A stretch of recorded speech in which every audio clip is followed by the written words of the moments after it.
వాస్తవానికి కూడా తెలంగాణలో ఉన్న రాజకీయ మరి వరంగల్ మామ్నూర్లో ఇంటర్నేషనల్ ఎయిర్పోర్ట్ అని చెప్పి దాని యొక్క పర్మిషన్ డొమెస్టిక్ ఎయిర్పోర్ట్కే రావడం జరిగింది.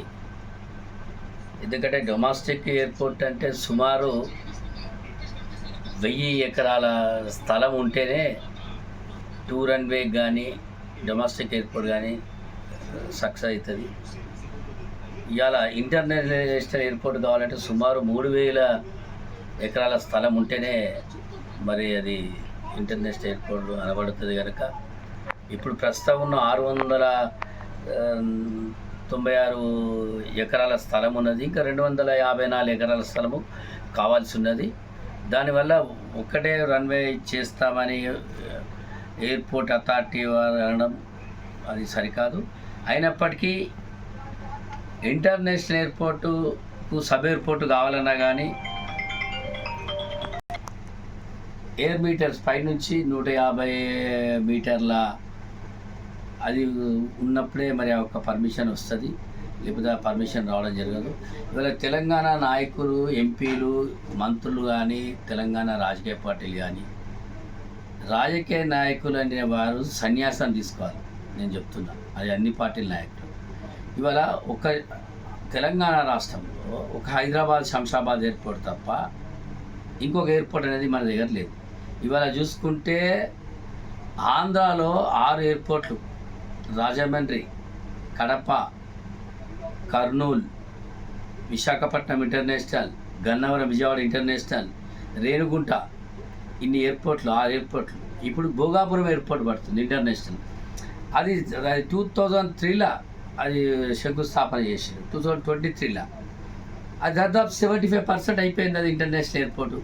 అక్కడ నాయకులు మరి అక్కడ ఉన్న వాళ్ళు ఎంత చొరవతో ఎంత ముందు పోతాళ్ళు, ఎట్లా కేంద్రం నుంచి చేసుకుంటారు, మనోళ్ళు ఎందుకు ఫెయిల్ అవుతారు అన్నది ఒకటి నాకు క్లారిటీ కావాలి. రెండోది వచ్చేసి ఈరోజు చూస్తే 80% అయిపోయింది భోగాపురంది. ఇదే మామ్నూర్ ఎయిర్పోర్టు 1930లో నిజాములు, 1930లో నిజాములు కట్టింది. 1981లో దాన్ని క్లోజ్ చేసిండు. ఎందుకు క్లోజ్ చేసిండు? ఇక్కడ ప్యాసింజర్స్ రావడం లేదని, ఇక్కడ ఏమి జరగడం, దాన్ని క్లోజ్ చేయడం జరిగింది. ఇవాళ ఆ ఎయిర్పోర్ట్ రీఓపెన్ చేయడానికి ఆ ఎయిర్పోర్ట్ని ఎన్ని అడ్డంకులు ఎందుకు వస్తున్నాయి? దీంతో కేంద్ర ప్రభుత్వం ఎందుకు ఇంత ఇంట్రెస్ట్ పెడతారు? 2 కేంద్ర మంత్రులు తగలబడి తెలంగాణలో వచ్చేళ్ళు, 2 అక్కరాని కేంద్ర మంత్రులు. మరి దేనికి ఉన్నారు వాళ్ళని అడుగుతున్నా. ఇంత కేంద్ర మంత్రులు ఉన్నారు, ఇక్కడ లోకల్ ఎంపీలు ఉన్నారు, ఎంతోమంది ఎంపీలు అయిపోయిన ఉన్నారు, ఎంతోమంది మంత్రులు అయిపోయినారు. ఇన్నేళ్ళకు కూడా దీనికి మోక్షం లేదు అంటే ఎంతవరకు సహజం?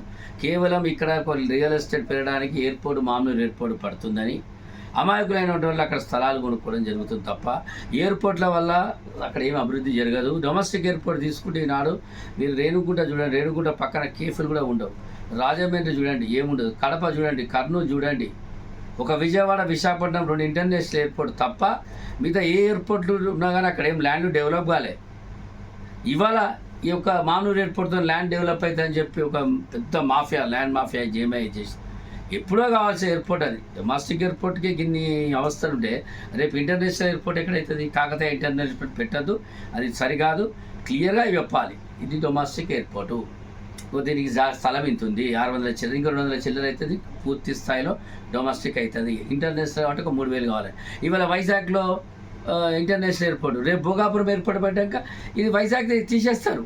ఎందుకంటే అది కోస్టల్, అది నేవీ అండర్లో ఉంది. అది కోస్టల్ ఎయిర్పోర్ట్ తీసేస్తారు కనుక వెంటనే అది ఇంటర్నేషనల్ ఎయిర్పోర్ట్. మనకు హైదరాబాద్ తర్వాత మళ్ళీ అతిపెద్ద వరంగల్ కాబట్టి దీన్ని కూడా భూస్థలం సేకరణ చేసినాకనే మంచి ఇంటర్నేషనల్ ఎయిర్పోర్ట్ చేయాలనేది మా యొక్క డిమాండ్. కానీ 254 ఎకరాలు తక్కువ ఉందని చెప్పి దానికి కొన్ని స్వల్పంగా వాటికి కొన్ని తక్కువ చేస్తామంటే ఇది సరికాదు. ఇప్పటికైనా ఎంపీలు కానీ, ఇక్కడున్న కేంద్ర మంత్రులు కానీ, ఎవ్వరు కానీ మరి ఎందుకంటే బీజేపీ ప్రభుత్వం ఉంది, బీజేపీ ప్రభుత్వ నాయకులే ఉన్నారు, బీజేపీ ప్రభుత్వం వాళ్ళే మరి ఎంబడబడి దీన్ని తేవాల్సిన బాధ్యత వారిదే అని నేను తీవ్రంగా హెచ్చరిస్తున్నాను.